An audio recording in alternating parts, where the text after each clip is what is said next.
அனைவருக்கும் வணக்கம். நான் உங்கள் உண்மையானந்தல் பேசுகிறேன். வேலூர் மாவட்டத்திலிருந்து. எறும்பை போல் வரிசையாக செல்லுங்கள். அவசர ஊர்திக்கும் அரசாங்க ஊர்திக்கும் வழிவிட்டு செல்லுங்கள். சிவப்பு என்றால் உடனடியாக நில்லுங்கள்.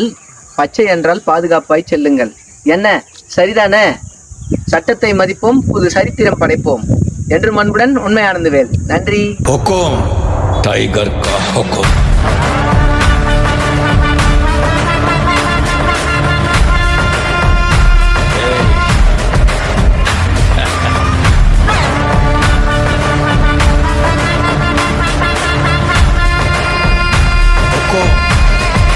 टाइगर